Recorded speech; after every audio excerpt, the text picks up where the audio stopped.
dulu ya. Ada berapa orang ini anak-anak? Nah, yang teman siapa dulu nih? Ya, Mbak Lala.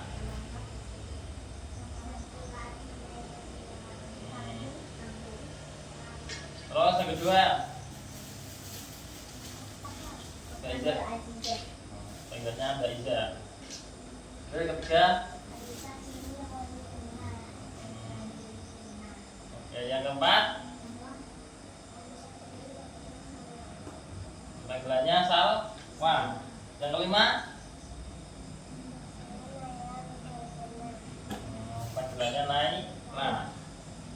Oke, pada pembahasan kali ini kita akan membahas tentang ini materi fikih yang bertema bersuci dan najis atau toharoh. Dan pernah dengar tentang toharoh, anak-anak? Belum? Mari kita bahas.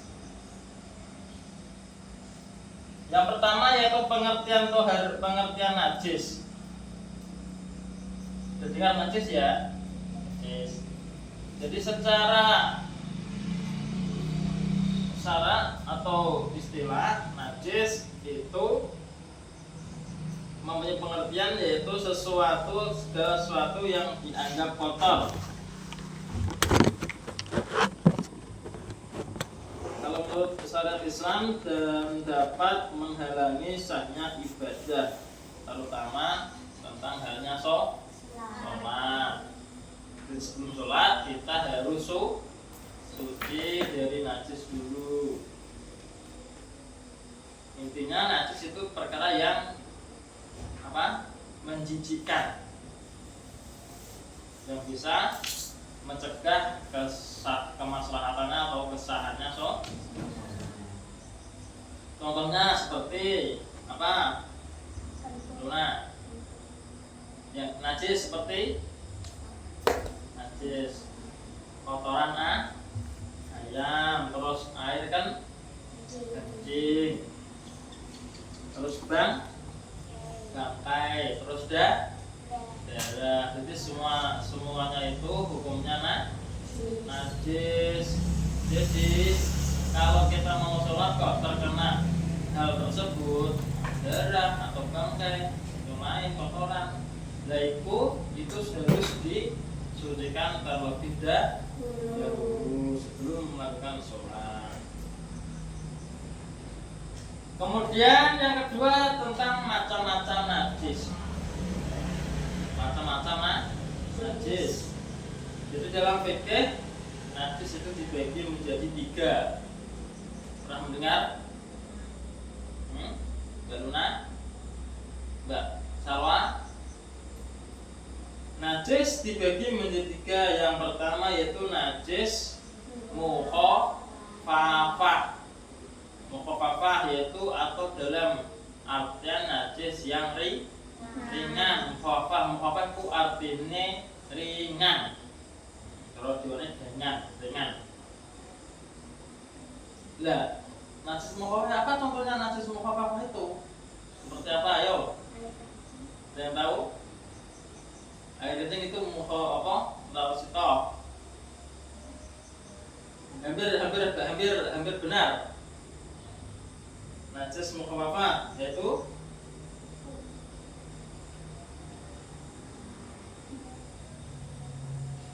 jadi najis mukhafafah pengertiannya dulu ya, yaitu najis ringan, yaitu najis yang cara mensucikannya cukup dengan memercikan air. Contohnya itu seperti air kencing bayi laki yang belum sampai 2 tahun dan minumnya cuma ASI, air disusui kok. Jadi sampai 2 tahun kok minumnya air susu iku tok. Iku nak tipis, berarti iku najis mukhafafah. Iku cukup untuk menghilangkannya, itu cukup diciprat tok. Umpama PPC adik Mbak Luna umpamane. pipisnya lagi setahun pipis no lantai, tapi itu hanya minum air susu itu tok. Iku cara mensucikannya itu cukup diciprati tok, sudah cukup, nggak perlu diguyur, nggak perlu. Paham? Itu najis muka apa? Itu cuma ada satu mau contohnya air kencing anak laki-laki yang belum 2 tahun dan minumnya cuma ASI, air susu. Paham ya? Mbak Nela paham ya? Oke. Terus yang kedua yaitu najis apa? Ayo, pengen tahu? Itu terakhir yang kedua. Mutawasito. Ingat-ingat. Mutawasito atau najis pertengahan, sedang. Nah, najis ini adalah najis yang paling banyak ditemui, dan cara mensucikannya adalah dicuci dengan air hingga hilang bau, rasa dan warnanya. Contoh seperti kotoran ayam, umpama ayamnya jelek di depan rumah, di teras rumah, keramik, itu kan termasuk najis mutawasito, najis yang sedang. Bila cara mensucikannya bagaimana? Ya cara mensucikannya yaitu ain najis itu harus dihilangi terlebih dahulu. Berarti telak titik E tersebut buat C, sehingga sudah apa itu lantainya itu guys nggak ada bau telak tersebut. Nah itu baru diguyur air. Intinya cara mensucikannya itu harus ain najis itu harus dihilangkan terlebih dahulu, baru diguyur dengan air. Itu najis mutawasito. Darah, terus muntahan orang, itu tatahan orang itu loh hukumnya najis. Jadi karena ya kamu nak muntah nah berarti tanganmu najis, barangkali terkena pakaian apa terkena apa, berarti itu harus disucikan terlebih dahulu, nggak boleh dibuat sholat dulu. Bang, Mbak Lala, Mbak Naila, itu najis yang kedua. Terus najis yang ketiga yaitu najis apa? Munggolado. Bahasa Allah munggolado yaitu najis yang paling berat. Besar. Najis gak ada yang besar, paling berat itu najis munggolado. Ada yang tahu najis munggolado apa itu?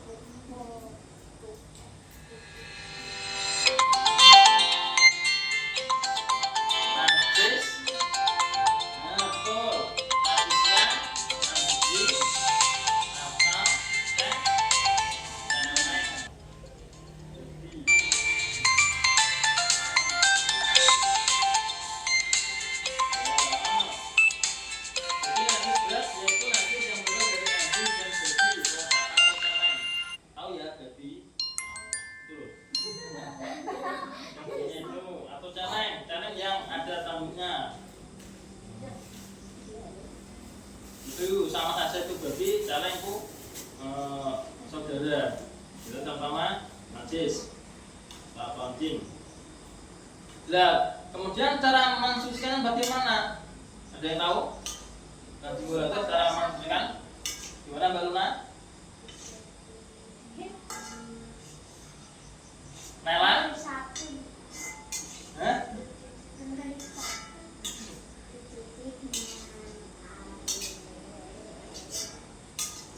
Enggak.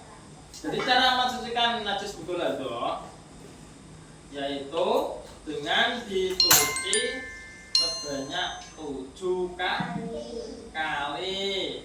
Salah satunya itu dicampur dengan debu atau lebu, atau bercampur dengan tanah. Jadi hati-hati kalau terkena najis gumpalan itu. Di paling berat cara mensucikan itu harus dicuci sampai 7 kali. Salah satunya itu dicampur dengan debu atau lumpur. Kalau banjir kena cara apa? Dari nyelap begitu kan sudah tercampur dengan lumpur atau tanah itu. Jadi jangan sampai terkena, hati-hati. Ataupun kalau terkena ya harus disucikan. Seperti tadi harus dicuci sampai 7 kali, terus dicampur dengan debu atau tanah atau lumpur. Paham ya tentang najis? Ya.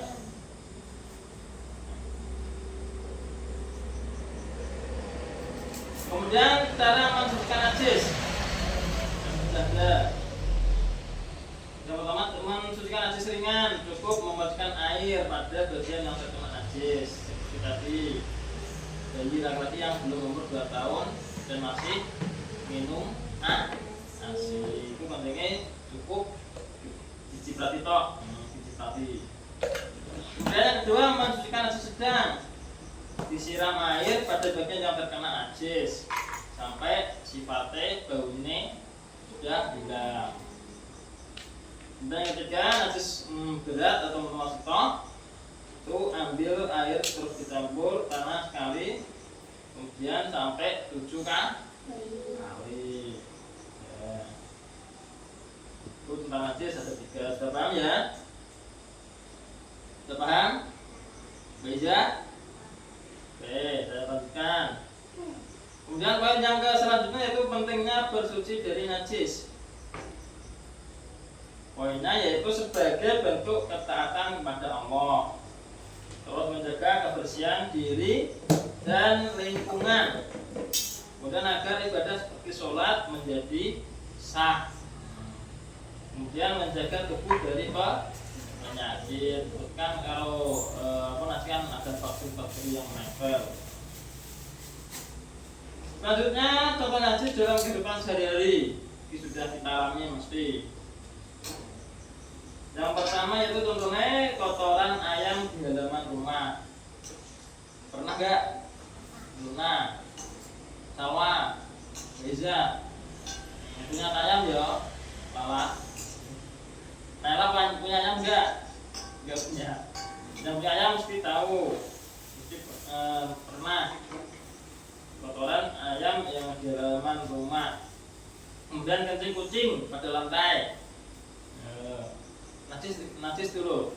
Jadi ketika kucing mengencingi barang apa, berarti itu najis. Ketika kamu mencium kok kayak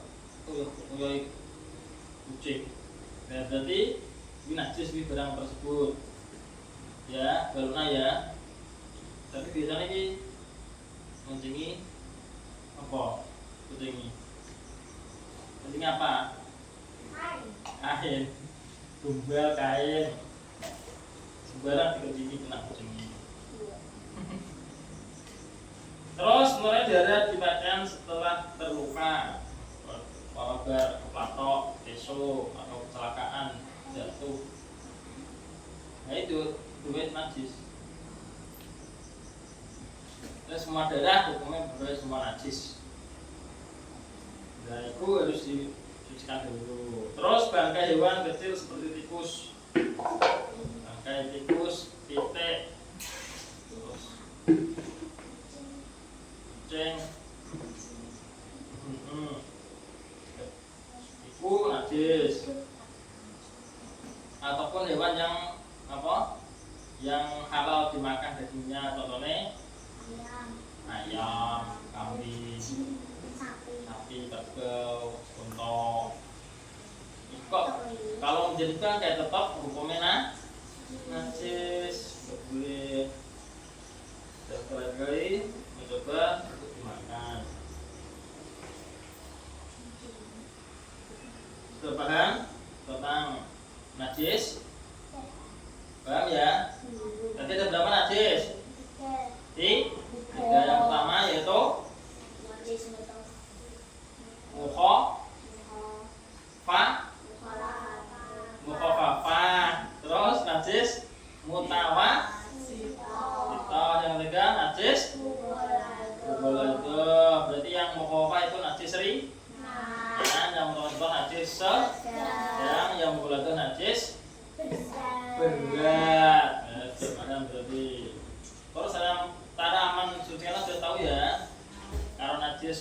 itu cuma dipercikan air tok, terus najis utama sito hilangkan air najis, kemudian baru disiram air hingga jauh rasa tenggang. Terus mukhaladah yang terakhir apa?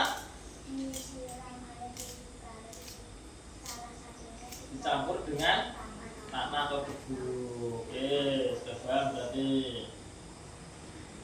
Mungkin itu yang bisa saya sampaikan tentang materi pada pertemuan ini, yaitu tentang najis atau